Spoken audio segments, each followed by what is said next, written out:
welcome to another day of the Cherry Film Conversation. My name is Makato Phumodi and I am your host for the Cherry Film Festival 2020. So in today's episode, Kitlo bua le the fantastic Olwee and the amazing Portia Hlubi.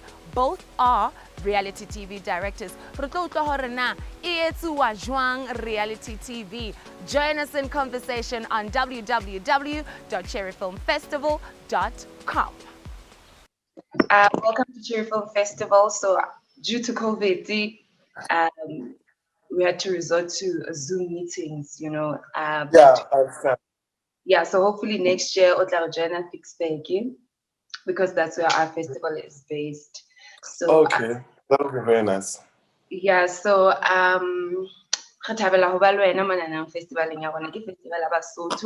so how about the Sesotho? About film and television industry. Greetings. Hi, how are you, Portia? Good, thanks. Groovy. Trademark, please. Hi, Portia. How are you? I see you've got a background going on there. I'm sure it's for the multi-choice meetings. I have to keep up. I need to make sure that I'm okay, even if I'm not. They can't see through me. Are you guys friends? Do you guys know each other? Because I see you. No, we work together. We competitors. Oh yes, we compete but in the not same really. place. We never really have a show happening at the same time. Okay. It's always, but we watch and we're like, and damn dog, that was good though. I have to tell you, but it's fine. I'll watch. Okay, no. It's like, so sorry. Were you saying something, Olwee? yeah, no, I'm saying it's either I have a show on or Portia has one. We usually actually have the same time slot. It's usually Thursday. Really? Yeah, Thursdays and Fridays, yeah. Yeah, And Thursday and Friday. And how do you guys how do you feel about being competitors to one another? We don't really. Great. It's great. It's always like you literally, I'll watch a show by Portia and I'm like, oh my God, I actually need to get to, what comes next? So Yeah. it's always like, I'm watching hers, Yeah. and then when it's time for mine, I'm like, okay. And hers is playing as I'm shooting, and I'm sure mine is playing as she's shooting. So it's always Vice like, versa, yeah. yeah, but mostly it's really just about, it's not about being the better show, but it's literally like, okay, what are people doing now? Yeah. And what's great now? And what's great about the show? Yeah. And how do I then have a show that's going to live up to it at the same time? Yeah. So when I now come in at 8:00 on that Thursday, what do I bring to the table? Yeah. What made Portia's story trend? You know? And speaking of stories, I want to know, for someone who doesn't know at home, what goes behind making a reality show? Like, take us through the pre-production. Hey, wow. How much time do you have, Sissy? We have an hour. I mean, I'm sure we'll tag team. But for me, I think that first of all, thank you for this platform, because a lot of people don't give reality TV a voice. Okay. We are sometimes seen as like people who create these mindless shows, but yet the numbers that consume it are a lot, right? So a lot of work goes into reality. We don't show up and point and shoot. We don't. We would like to, but we don't. It takes a lot of getting to know who your subject is, and you know the nice difference between me and Olwee is that he does a lot of high-end, premium sort of celebrity reality shows, and I do your more, I don't want to say middle class, more grittier sort of reality shows. So as much as we compete in the same space, sometimes our markets are not the same. So we can learn from each other. So with my kind of reality shows, which are usually more than like one person, it's like you study the people, you study the family without the cameras. And then when you get there with the cameras, it's about how do I showcase this world as authentically as I can. From what my interpretation was. So pre-production is research and getting to know and hanging out with people as if you're a part of them, but you're not, which is the sneaky part. Because then when they watch themselves, it's like, yo, I thought we were cool. Like, yeah, we are, but you know. So I'm also a storyteller, you know? With that type of reality show, are there any cuts in between, or you just let the cameras roll? We let the cameras roll when you are on the ground. But when you do get to it, you do have an editorial choice. Are you going to show it as it happened?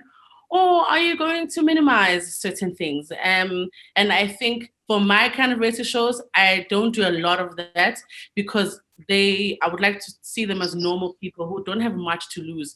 I'm sure Olwee will speak for himself, but he does celebrities, which there's a lot to lose. So you can shoot as raw as it is, but when you have the footage and you're sitting with it, you do have a choice to go, do I take it that far or don't I? Yourself as a director, as well as, people that you report to, like broadcasters and so on. Yeah. And Yeah. When So for me, it's pretty much similar, but you have to consider the brand. So you start with sitting with the subject, and then you have conversations with them. It's like, what's happening in your life right now? Who's in your life right now? Who do you see regularly? Who do you not see regularly? Who do you hang out with? And then after that, we make an agreement that anything that happens in your life, you tell me. So anything that's going to be happening, anything from now on for the next 3 months that we shoot it, I need to know every single thing that you're going to be doing, because it's important, because we can't make them act. These aren't actors. These are people who are living their lives, and we've now moved into their lives. So what I always do is that I say, your life, it basically belongs to me. And then for those 3 months, you need to tell me blow by blow. So if you're having a fight with someone who's main cast, I need to know immediately when you fight. Yeah. So that, or if you're pissed off about something. So if someone did something, you need to tell me, so that when you're going to confront them, my cameras need to come there to the confrontation. You don't talk to that person before we have a confrontation. So that's an example. You don't talk to that person. If you're going to ask, like, I'll make the easiest example, Somizi's proposal to Mohale. So when Somizi was going to propose, I knew about it before Mohale. Okay. So I knew about it. I knew that Somizi is going to propose I had to know this in January when we're doing pre-production. Yeah. I had to know that Somizi is... So I'm sitting... Also, you have to be very secretive, because you kind of know what's going to happen to the next person who's there. So we had to plan this thing. And remember, in the show, you see Somizi planning for it, but Mohale knows nothing. And that's because we having all these shoots. Yeah. Yes. So we having all these shoots and discussions, but everyone on set has to be quiet. Everyone on set can't say anything to Mohale. Everyone on set, if we're going to Paris, it's framed as this beautiful trip that we're going to have as the show. We're going to have fun in Paris. It's going to be, and even when we're talking about it, but we know already. So even when we get to Paris, it's a thing of we're planning together. We have to plot together with the characters. So that's why I need to sort of own your life, because we need to plot together the things that are happening. So it's things that you were planning to do, but now because they're going to be on TV, you need to give me the space to be able to shoot them. Otherwise, we don't have a good show. So we need to plan together, we need to work together, and we need to walk together. Mm. Okay, so for someone who wants to become specifically a reality show director, what's their role on set? Walk away. They must walk away now. I would advise them to... I'm kidding. Role on set is a lot.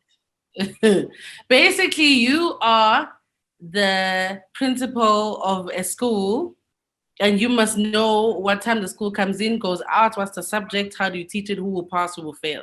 You need to know everything, because everything is highly dependent on you. Secondly, I would advise that they get in touch with their intuition and their gut, because a lot of it is feeling. When I worked on a film set, I realized how different it is, because there you have a script and it's planned, this is my shot. And then this one's gonna say no, and this one's gonna say yes, marry me, and cut, we do it again, right? In reality, everything is intuition and it's gut. So we could have an idea. I mean, we know that Slindile and Zinhle were not talking to each other last night, and now we're shooting a breakfast scene. I don't know what's going to happen. So the cameras and myself are constantly on standby looking for those moments to capture them. Because if you miss it in reality, you have missed it. There's no second take. You've missed it. And that's what a lot of people don't understand. So you energy has to always be there. You must always live on the pulse of things and follow, catch. Because what you do is you're going to give editor footage of nothing. And we watch reality shows for what? To react to moments and situations. Yeah. So if you don't catch them, you'll miss them. So a lot of intuition, follow your gut, trust your feelings, and just be aware, aware of your environments and have strong senses. I always say to people, and they find this cheesy, but this is a calling for us.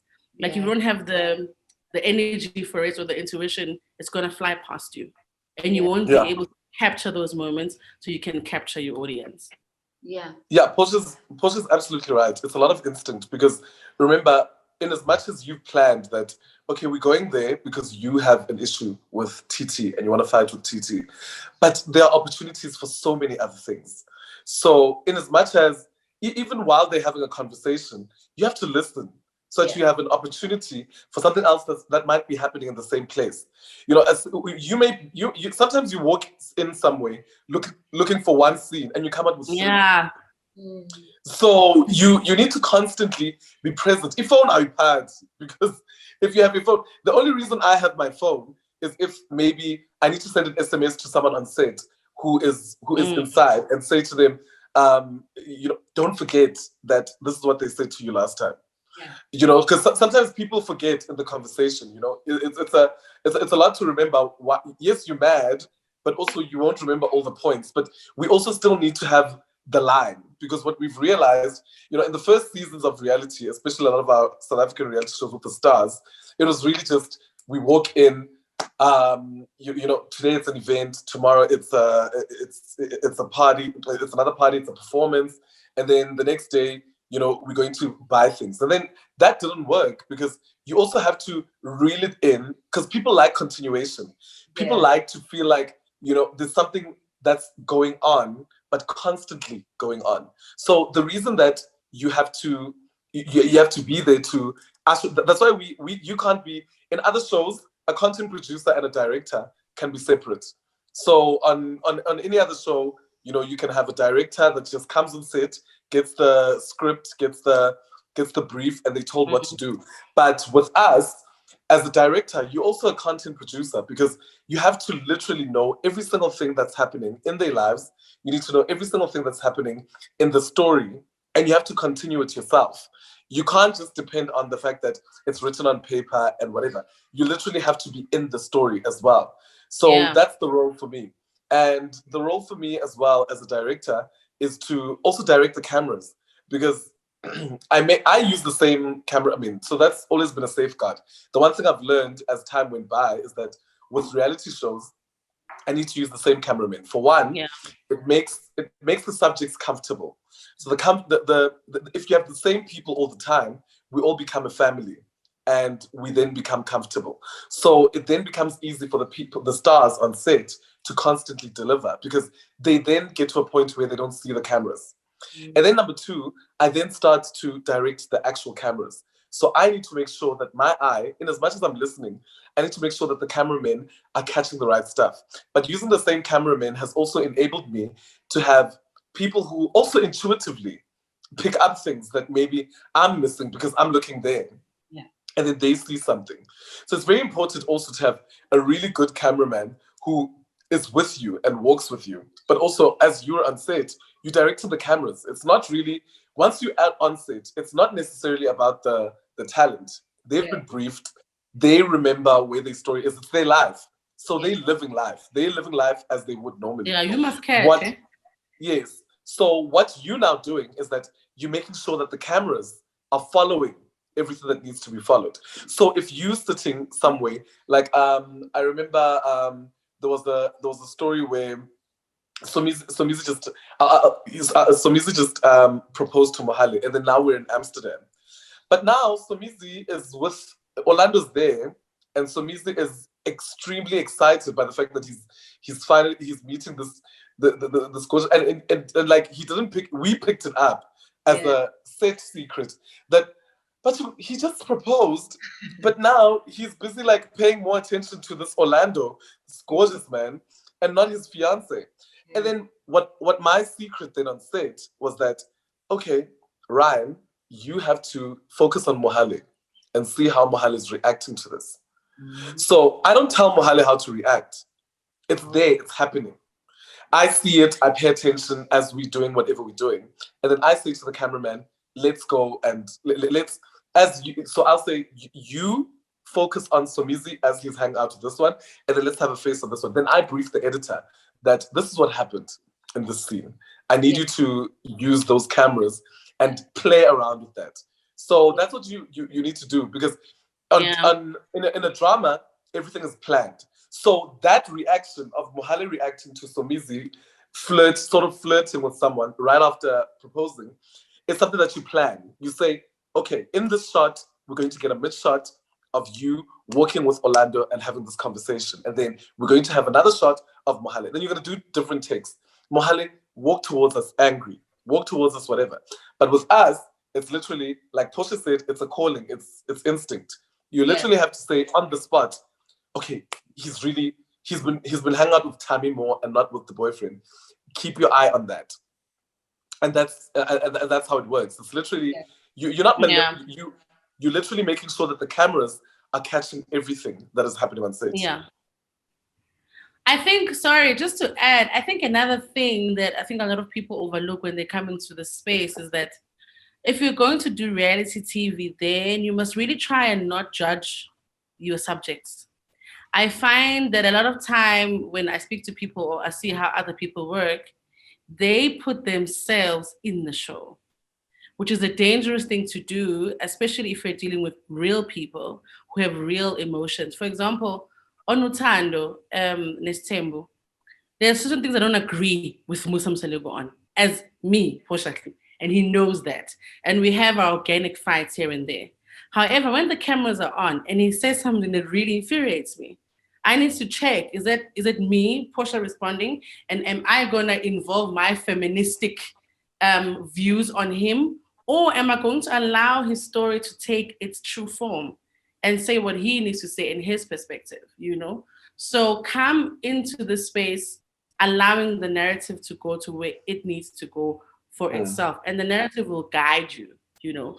So many of us want to judge the subject and want to judge, okay, yeah, why am I showing boots? No, but that's her world. Yes, we can't judge her. That's her. And that's her opinion. And we're putting it out there so you can have an opinion about her. But as directors, we cannot tell her to do this and say this, because that's manipulating her life, you know? And sometimes you find yourself apologizing because you're not working with actors, you're working with people and their lives. And in a way, you guys become friends. You guys become so comfortable with each other that you're telling each other everything all the time. You know, Kelly knows my problems, I know Kelly's problems, because I've now fed into her life.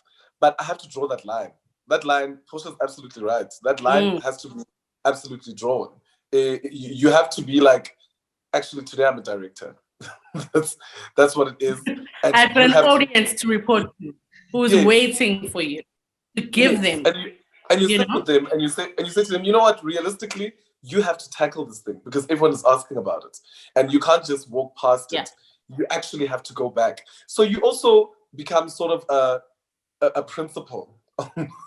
Like you become a person who's saying, this is what you have to do. You even become an advisor to the subject, because you have to say to them, you have to do something about this, because you know your story can't just end at you not talking to someone because of this and this and that. You actually have to go and follow it up. So you have to. There's so many roles that you play, but at the end of the day, it's business, and that's what you always have to remember: is that at the end of the day, I'm running it's a business, and I need people to also feed into the story. They need to buy into what is happening. And they're not going to buy into it if I'm constantly protecting the subject. If you're constantly making them look perfect, people then don't buy into it. They're just like, oh, this doesn't feel real to me. People buy into realness because you have made sure that real things are there. No matter how you may fight, but also the great thing that I've realized is that the person always ends up understanding. They end up being like, okay, I get why it's there. I get why it's there. And we'll fix it later or whatever. But they get why it's there, and it also helps us because we also then educate them to educate everyone who's watching in ending up fixing whatever they need to fix later in the season. Yeah. So let's say one of the scenes that you directed, it was scandally, and then it ends up in the papers. Who is responsible for that? Because as a director, you said you know everything. Are you probably going to help them write an apology if they have to write an apology, or you just leave it to them because it's their personal life? Not for me. It's not for me. You know, if something is happening and we were there and it becomes a scandal and it gets there, I'm just like, so how do we follow this up? So my first question is, Because we have to serve the audience. Yes, because exactly. I think it will be best if you do this. No, it's not up to me. Because now you're influencing the outcome. Your job is to follow. Yes. So if something is happening, if a story comes out literally as we're still busy shooting, if let's say like right now, Somizi is they said he's divorcing. They said him and Mohale are divorcing. I go to him and I say, okay, so what are we doing next? That's my question. Yeah. Is what are we shooting? When are we shooting? And what are you going to do about this? Are you divorcing? So it's the frank questions. You mustn't be scared. You mustn't go in there like, the paper says no. Okay, the paper says this. Are you divorcing? And then if you are, what are we doing? If you are not, what's the next step? How do you react? Yeah. Because those things are very important. We're not gonna. We can't do that whole thing of pacifying the story and being like, we're going to fix it in a PR way. I'm not the PR. That's the responsibility of whoever you've hired as PR. My responsibility now is a reality show. I have an audience to serve. And the thing is, you need to have a selfishness about you as a director, because you need to think about your credibility as well.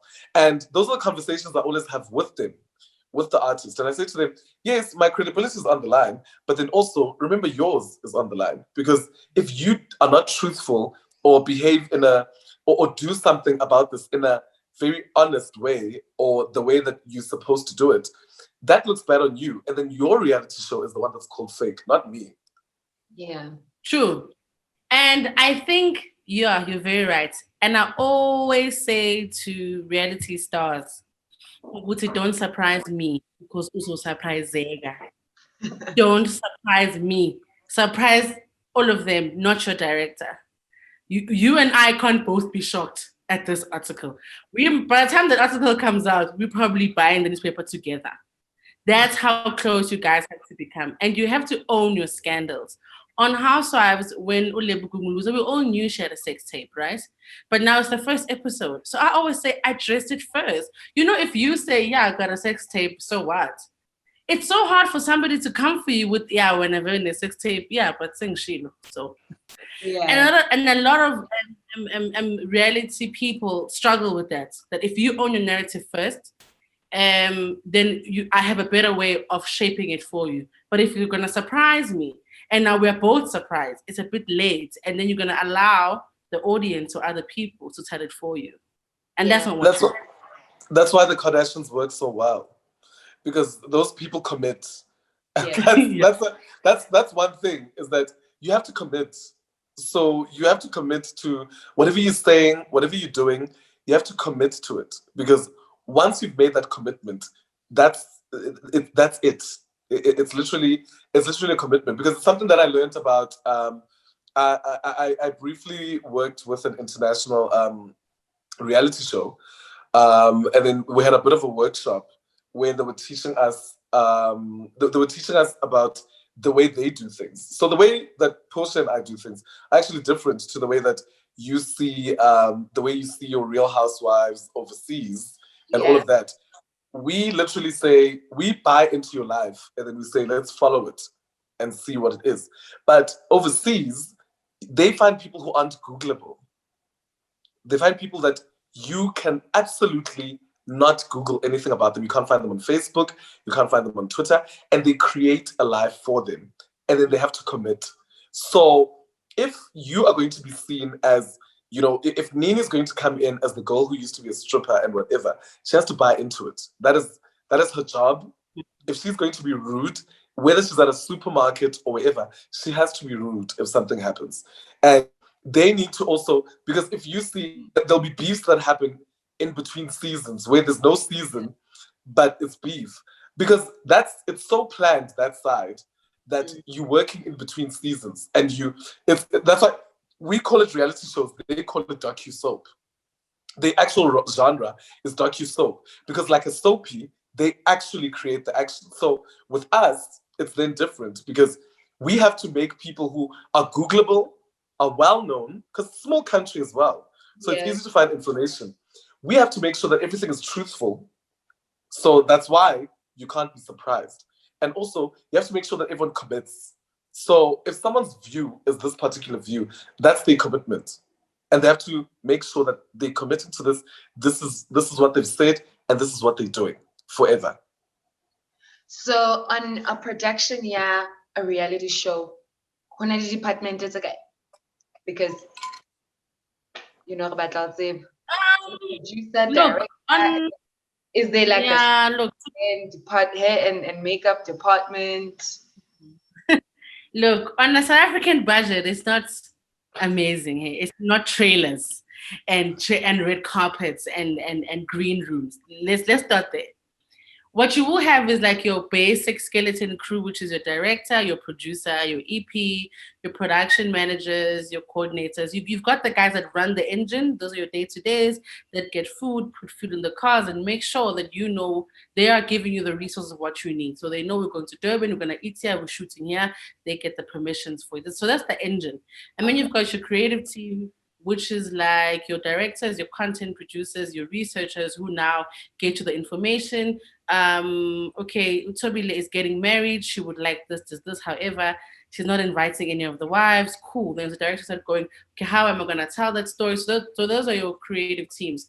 Hair and makeup, I don't particularly like when I'm shooting reality because I don't want to take away from who you are, because I tend to specialize in your non-celebrity sort of shows. So this is who they are in their normal lives.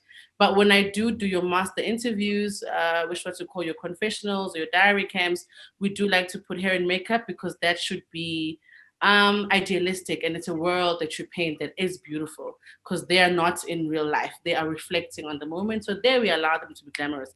But I prefer, if I'm shooting you on a day-to-day basis, to be you as possible. But if you are going to put in your own makeup and hair, that must be you as well, because that's your personality. So I need to see how different you are from other characters.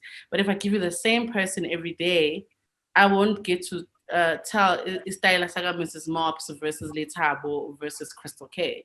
So those are the kind of your departments that are there. Yeah. And when for me, for me, it's simple. It's pre-production, it's production, and it's post-production. So those are the three. I just work in those three because the roles are very interchangeable. A lot of them are so we know that we've got the producer, we've got the director, everything. We just know when to work. So the thing is when. Yeah. And then when it comes to makeup, it's only in the diary that we have officially. That's where the makeup is. But if we're shooting reality, it's up to you. I leave it up to you. If you're gonna wear makeup, do it. But when you must be there at call time. So I don't care what's happening with your life. 11 o'clock, you must be there at CrossFit if we're going to shoot at CrossFit. So if you want to wear makeup, wear it. That's up to you. But just get there. Represent yourself the way you want to be represented. But mandatory at diaries, that's where I'm like, non-negotiable. It's a stylist, it's a makeup artist, it's a hairdresser. You absolutely have to look perfect, because at the same time, you still have to remind people that we're doing a show. And you need to remind people that these are stars. And regardless of what genre it is, you still need to remind people that this is actually a star. You're dealing with someone who actually is a star. Yeah. So now dealing with a star, let's say you're dealing with someone who doesn't want to be filmed without makeup or dilesha or the wig. Could we still call that a reality show? Because I feel like with such people, we don't really get to see their real side of them, without the lashes, the wiggy, Can we still call that a reality show? I think I think we definitely can, because we do have those girls we do have those girls in real life where we've never seen them with a nail out of place. We've never seen them without, us mang mang. We know that person, be it someone that is your relative or a friend of your relative. You know them. You've been to societies when you were younger as a child, with my society, Yeah. with your mom, and there was always the beauty queen in the group who always, her nails were done, her face was done, and whatever. And then your mom is the simple one who's just there as her normal self, but this beauty queen that's there. So that's that. I believe that, and also I definitely believe that for me, a reality show is about content. It's about dialogue. What makes a reality show is dialogue, and it's what's happening. All the other things that have to do with how you look and whatever, they may contribute depending on the storyline, but most of the time, I think it's about following the story. And if you're following the story, it won't matter to you that someone is wearing makeup all the time or not at all. The thing that will matter to you is the actual story that you're following. And that's the problem that I feel is with South Africans and also the current generation, because you're literally sitting and you're watching a TV show and you're tweeting the whole time, right? So you're tweeting the entire time. So you're not paying attention literally to the story as much as you should. So now you start to complain about other things. You're like, this person's hair is always done, their face is always done. No, babes, how about you listen to the story? But you can't listen to the story because you're in such a rush to be current and tweet and Facebook and make people laugh and interact with other people that you actually miss the content that's happening. Like there's so many times I search all my shows, and there's so many times where I've had to like retweet because now I'm just fed up. And I'm like, did you not listen last week when this happened? And that's what generally happens, is that a person misses a whole chunk of a story and then they attribute it to something else in the story. Whereas that person is so busy on social media, they're so busy doing other things that they're not focusing and actually listening to what's happening in the story. Because if people actually listened, they'd hear that a lot of the story is just you could literally, like, if you remember back in the day, we used to be able to wash dishes while we can hear The Bold and the Beautiful playing in the background, because you're just washing dishes. They don't need you to hear anything. It's just your hands. But now someone is busy with their hands and their mind, and they're so engrossed in the social media that they're not actually watching the show. Older people, if you notice, they always know the story. They don't really have a big thing about the makeup and whatever, that kind of market. And they'll tell you a story. But there's the generation also that places such importance on the makeup and whatever because they're not listening.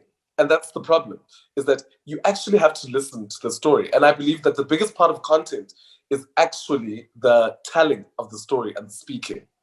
Yeah, because to be honest with you, I thought a reality show is about literally getting into their house. We see breakfast because we want to really know, okay, I should brush your teeth before I shapa or ushapa pela, such things. I think also that's why those are the things that we want to see. When we know her, all of that, but we're still interested in knowing who she is in her house, because I feel like is why that's where for me I think the reality is, because I get to monitor her life on social media and what she's doing. So I still feel like Nike Misa the reality aspect of that. And I get you, which is why for me, I can't remember which season. There was a scene where Bonang was mopping. I don't know. It just seemed so amazing to see her wearing a duke and a mop. I was like, and then I think that for me, when I was like, oh, okay, there's a human being, behind all of that. And I think it's important how you establish a character. So if you're going to establish them as the beauty queen of the family, then I think your audience, you will forgive them for always having makeup. But if you haven't told them like that when we met them, then it's going to be confusing. So I like a balance. So I like to encourage people to dress down a little bit sometimes, if they're waking up or they're doing certain things, but you're not always going to get a yes from them, because again, they are on TV and you're not. So you kind of have to understand, where their stance is. But then I always say, hey, then maybe you shouldn't sign up for a reality show. You know, sometimes, because the reality show is that sometimes we do push you that far. You know, sometimes I do want to see you with Lamas, and it's okay. But also, if that's not your brand, then it's also okay. So I think we have to be careful in what we expect from people who've never put themselves in that position anyway. So I feel like sometimes we are unfair on the Bonangs of the world if we want to see them without everything when you've never seen her like that anyway. Sometimes. Yeah. But then I'm also like, well, you know, she's agreed to do a reality show, so can I just see a Duknyana and some mass eating? That's why when she spoke a lot of Setswana or Sesotho in the later seasons, I think she became more popular because she sounded like somebody I know and I've seen before, you know? So I think, yeah, it's about creating a balance, because also when you're too perfect all the time, like you're saying, people don't buy into you. I need to be able to watch you and get things that I wouldn't necessarily get on your Instagram story.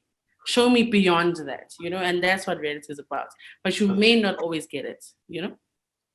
Okay. For me, I try to I try to get you as you are. And the thing is, that's what, for example, like a Bonang. Bonang wakes up and there's a makeup artist at her door. Have it so sharp. So it's like, that is With or without Bonang's the camera. life. It's not for the camera. It's if you go to Bonang's house right now, she's got a full eyelash on, she's got full makeup on. That is who Bonang is. So also for me, it's like, you also have to give a person the benefit of the doubt and say to yourself, okay, well, Somizi hardly wears makeup on his show. So maybe this is what Bonang does, is that Bonang wears makeup all the time. That's her life. Bonang calls herself a Barbie doll. Okay. And so, but Bonang doesn't mind wearing a gown at home when she's lounging. That's who Bonang is. Yes, she might be eating Russian and chips, but but on top of it all, Bonang is a glamour girl through and through. But let me not make it about Bonang, but generally it's also about you also can't take people away from who they are just for the sake of the reality show. You can see when someone is overdoing it for the reality show, and then you're like, this is not what you do. So don't do that. It's not what you do. But there's people where even you pick those things up even when you're doing the research. You know, when you're having your meetings, you pick it up that this person, this is what they do. This person, and then you also bring it back up when you are actually shooting and say to them, no, when we went to our meeting, you were not dressed like that. You were dressed in the tracksuit. You were not dressed all the way up. That's why So you're not that person. When I came to your house and I chilled with you for a day, because we also do that in the research. Yeah. I spend a day with you and I get to see what you're doing and I follow you. So now when we're doing a reality show and you've decided that you're going to dress up every single day and whatever, but that's not what you do on a normal day, that's when I call you out and I say, you have to go back to being that. But if that's what you've been the whole time that I've known you, babes, I have no business telling you what to do with yourself. Just make sure you bring the content. Cameras. Because audiences are hard and they will pick it up when you switch up on them. But if that's who you were from the get-go, they're not surprised. But if that's not who you are and you switch up on them, hey, you guys are tough. So if you want to come into this space, you must thick skin. Yes, because our biggest thing... We read your tweets, guys. We read them, okay? And yeah. Because our biggest thing is that, like I said, a person can't be Googleable. So it's in the same breath. You can't have someone, you know how spicy people are on Twitter. Yeah. I can't have someone on Twitter come on and then say, "Awa, let's come put a Bonang. Bonang is always at engine in the morning, with no makeup on." No one can say that because they've never seen her do that. So no one can ever dispute. Yes, people can say, I would love to see her without makeup. I would love to see her without a wig. But no one can actually come in and say, I've ever seen her do that. Can you? No. Never. So what are the challenges that you guys come across as reality TV directors? Sorry. Challenges in what sense? Challenges in I'm just saying, if I want to become a reality show director, along the way. Budget. Oh, honey, in South Africa, budget. And that's it. There aren't any challenges besides. No, there's a lot. Look, There's a lot. in this budget.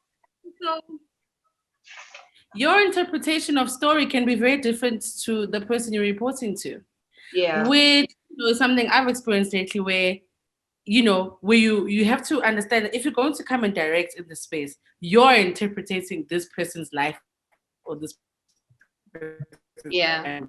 Someone out there might look at it and go, this is boring. Like, how? It's not boring. Can you not see the nuances of this family? They don't get along. And people are like, yeah, but we don't see it. But you see it. So how do you balance your objective versus the audience? How do I take your life and tell it to an audience and then they understand it? Number one. Number two, for me, it's time. We don't have time to shoot in this country. Sometimes the truth of the matter is you only have a couple of days to tell this person's life. And you must remember, this person lives their life every day. And you must combine what they would do in a month in a short space of time and still make sure you don't have loopholes. It mustn't feel weird because the audience is watching something that must feel like it's been shot over a long period of time, right? Where we've met you, and when I first met you, we're divorcing, and now you're going for therapy, and now you're going for dates, and you're meeting the love of your life. You probably would have done that in 3 weeks, but in your real life, it would have taken a year. So again, how do you tell that story in such a short space of time? So it's time. I think that would be for me. I don't know about you, Olwee. For me also, it's in exactly what you're saying.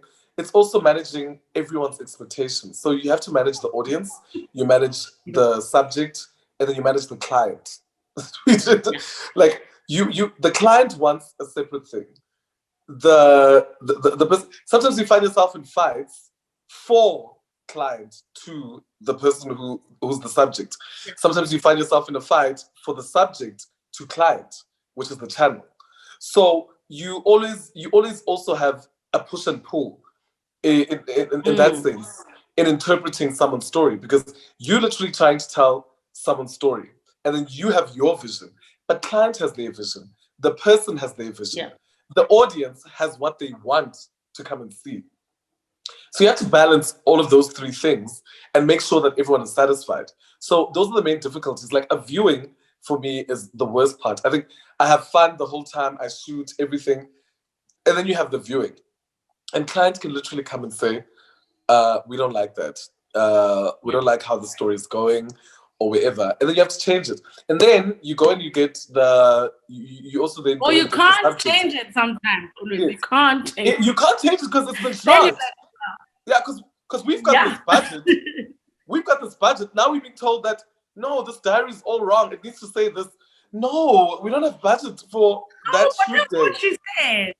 We've used it, and then you have to go back. And then also, you have to satisfy the actual person who's in the show. So you go back and you play it for them. And then they're like, no, I don't like that. But now client likes that. So now you have to meet them both halfway because these are real lives. And I think the challenge most of all is that this is a real life. Yeah. This is a real life. And you have to satisfy so many things with someone's real life. And that's the biggest challenge, is that you have to, you kind of have to treat someone's real life like an object. Yeah. And when people watch themselves, they get a big shock. Really? Because I don't think because when you're there's something about, again, we're a family. I promise you, on the third day, you won't feel the cameras. Well, really? That's if you're good directors like us. You won't. Yeah, you don't. After day 3. You won't feel like there's a black thing somewhere in the shadow. That's why we can shoot with kids. It's voyeurism. You don't feel like there's cameras. And listen, you and I know each other so well that if I ask you something, you say, no, Vele. Toby Mseleku just said last week, we are not friends. I shot a spa scene where nobody spoke to each other and they were all on their phones because they don't get along sometimes as wives. And sometimes they do. That is why my job is to tell the story. So you guys, audience, because you guys are like 1 week, nice, Timbo, I hate it. Next week, hey, maybe I could give it a try. That's good storytelling. Yeah, maybe. With a young Merc, maybe I can make it work. Yeah. And a lot of the time, people get uncomfortable with the things that we shoot because we're on the ground. We'll deal with you. We'll deal with the 3 a.m. you. That's what I always say to people. Sometimes clients or bosses or people that spend the money deal with a 9 a.m. person. We deal with a 3 a.m. person. And sometimes that's the real them and it comes out in the show. And someone's like, oh, but that's uncomfortable. But that's who he is. Which sometimes I get into trouble because maybe I'm probably too showy and too tally of the truth. Yeah. And sometimes it's like, hey, girl, slow, whoa, whoa, whoa. But I'm like, that's who he is. So we on the ground, we see these things, we put it together. And to have a group of people watch your work and just go, it's tough. So was coming strong, you know? But it's great and we love it. Since you love it, I want to know, I should actually start with this question. Where does this passion come from? The passion for storytelling? For me, you see, the things I didn't know I had passion for storytelling because I didn't know what storytelling was, right? So only now we know a name for it. But when you grow up and you are that girl, it's like who's got the pen and the paper, smashing the desk, that's storytelling, and you don't know that it is. When you are the friend in the group, something, and everyone is listening to you narrate what will also happen after school. That's storytelling. So you grow up having this passion, you're entertaining visitors, you are this person, but you don't know that you're a storyteller, you know, until you're older and you're in school and then they give you a name. Oh, storytelling, writer, director. Then you kind of find yourself in the industry. But for me, the passion has always been ngiyabathanda abantu, ngiyakuthanda ukukhuluma. And amarethe shows indaba zabantu. That's just, there's no English for it. It's voyeurism. It's being interested in what people do, why we will do it, and all of that. And I liked that as a child, to tell stories and to change people and heal people by what I show them, you know? So yeah, that's always been a passion of mine. Now for me, it was just it was showing people what they don't know. So that's why I like the superstars, because my favorite thing about the superstars is I get to show you what you never would ordinarily know about them. I mean, when have you seen Somizi cry until you saw him crying on the reality show the first time, you know? Yeah. And when have you seen Bonang has cried, you know? And she did eventually give us one scene where she didn't really have makeup on, and you know, she had foundation. But we'll take it. We'll take it. Our girl always has it going on. So, we'll take it. Yeah, no, she had no lash. She had no lash on that scene. But for me, it's always been the fascination with. Let me say this: when I started doing reality shows, it was maybe 2016. And I started doing 10 over 10 maybe to 2014. But I had been in the circles. I mean, I used to be a proper socialite from like 2009. So I used to see these things behind closed doors. I used to hang out with these people behind closed doors. And I knew what they were like. And then when I got into the reality space, I was like, I can't wait for people to see that this is how this person is. I can't wait. The Bonang that you guys see on the screen is the Bonang that I used to have conversations with at Student Center at UJ. Yeah. And the Somizi that you see is the Somizi that I talk to on FaceTime or when I go to his house. And Mamkize is the same Mamkize that I have the video calls with in the morning.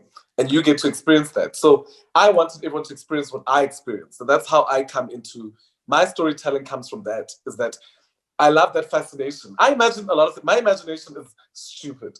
I imagine things like, I wonder if Beyonce wears oats. You know, I wonder if. And you find out one, yes, how many teaspoons does she make? My imagination goes that far. Like, I will sit there and I will think, I wonder, does she like, does Beyonce like? I have this fantasy that Beyonce probably goes to a place that's like a Great Dane or a Malville, where everyone knows her, so she doesn't need to hide. And she grooves there. So I imagine those things. And then when I start to storytell, I'm like, what would people like to see that they don't necessarily imagine that a famous person is doing? And that's what I love.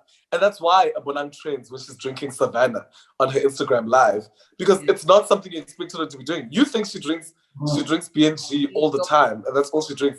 And then girl appeared during lockdown with her thing and her face made up. But at the same time, that's what I want. Savannah made me feel like I could be friends with her, even if I know I won't as an audience. But I feel like, yeah, me and her can drink, and the audience likes that, you know. That's exactly it, Portia. I want you to feel like, oh my gosh, actually, I've been watching this person all these years. I've idolized them. I can't believe we're the same person. Yeah. So is reality TV your niche, or have you done other productions on the side? Oh, we've done a lot. We've done a lot. Okay, versatile. What have you We've done? Yeah, I mean, It's I just, like to think I specialize in reality, but I've done also film. Hey, What have you done? Like, what films have you done before? I recently debuted on my first short film, actually, which has gotten quite some eyes. Yay! And I realized through that, we're all here to tell stories. Whether I'm doing it in what I would like to call trash TV or shallow TV. Well, all the things I've learned by meeting people in reality, I've then now know how to channel it into going into scripted. And as we end the year and we go into the new year, I will be going to scripted a lot more because I sang intimidate anymore because I realized we're all here doing the same thing. We're telling a story. It's different. So my characters on my short film are inspired by real life. So that helped me learn how to direct performance. Because when I sit there and monitor, I'm like, do I believe this scene? And where did I get that skill from? Reality shows. So we all need each other. So we need to stop this thing of scaling. If you work for a Moja, you are this. If you work for Mzansi, if you do these shows, the pie is big enough for everyone. There are so many reality. Yeah. So and I consume 80% of them. Yeah. So yeah, a lot of film and going into scripted at the end of this year, which was I look forward to. But reality will always be the go-to girl because I also want to change where we see it in this country. This thing of just shooting black people in a funny way, we need to change that. So I can't leave the space until I achieve that. So we need to change how we show black people, not what we say, Yeah. but how we show ourselves, for me, it's just I prefer reality. I've shot everything else. You know what? For me, I love a sundowner. So the fact that I must now be on a soapy set until 7 p.m. doesn't work for me. So this is why reality has summer takes. In reality, in 4 hours, you can come out with an episode in 4 hours. In reality, if you really put your mind to it, you can come out with an episode in 4 hours. The real work in reality is in post. It's not in it's not in production. In production, it's a shooter. But that's the difference between doing a drama and a soapy. The real work is in production when you're shooting, because that's where you have to get what you're getting. And then the editors, you don't even need to be with the editors really, unless you're checking at the end that they got all the right things. But with reality, you have to sit with the editor after shooting and go through every scene with them and say, get this, get that, get that. And then you have to watch and you have to make sure the nuances are there. The little things that they said in diaries, you have to make sure they're in there. So that's where the work is. But I don't mind that because that work comes in, it's still in 6 p.m. I'm at home. And that's my thing. So, Mina, I'm fine with reality. Reality is my thing. It's my favorite thing because I can go and I shoot and you feel productive because in a day, if we're shooting from 9 and we finish at 2 p.m., we've left with 4 or 5 scenes and we've shot a lot. So that's why I prefer it because there's no cut. If it's done, it's done. There's no going back and saying, can you say that again? Why? You literally, if you missed something and you didn't do something, we're gonna explain it in diary. Yeah. So that's it. You can't make someone reenact something because people can see when something's not genuine. People can pick it up immediately when something's being reenacted. So that's why for me reality is my favorite thing because of that. It's like it's one streamline we're done. I send through the notes at the end of the day, and then I go and sit with the editor the next day. But I don't have to be there all the time. I'm free to go and live my best life. Not in my life. I'm a housewife kind of director. I still like the things I like. I still like to get home. Yeah, I don't like hard labor. The work is in after the story, but the story still slaps. Okay, so let's take you 4 minutes and 4 minutes in closing. Olwee, for someone who wants to become, because you're a DJ and you're a reality show director, you're a groovist, you're a socialite, you're just you call yourself a big festival. So for someone who wants to juggle everything all at once, advice giving. Okay, so as socialite of the year, as told by the Yes, feathers. as for Thank you. feathers, yes. Thank you. Yes. I won last week, but what I would say to them is that time is everything. The most valuable thing that it's become for me is time.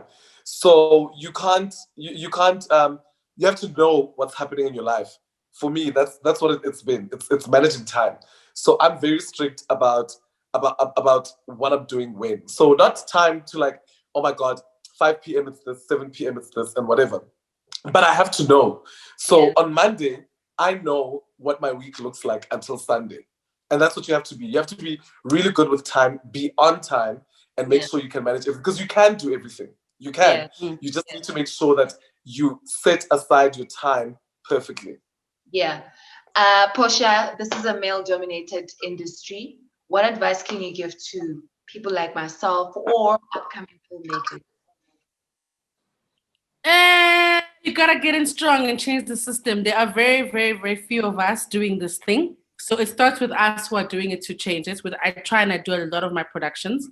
And the women that are sitting in power who will be watching this to change the system. So that girls like yourself can come in and not feel like being a DOP is a man's job. You can't play with lenses. You can't play with those. You can. And you probably do it better because you've got more detail. So my advice is don't think of yourself as a statistic because you won't make it if you look at how females and women do it. Come in, believe in yourself. I know it sounds cliche, but if you really, really, really, really believe in yourself, everything, your door will open because how you are leads everything else. So come in strong, girlies.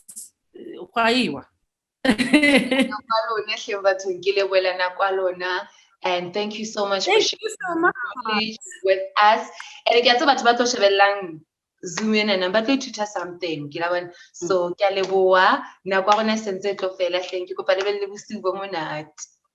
Thank you so much, Lalebo. Thank you. Bye. See you on air, Olwee too. See you.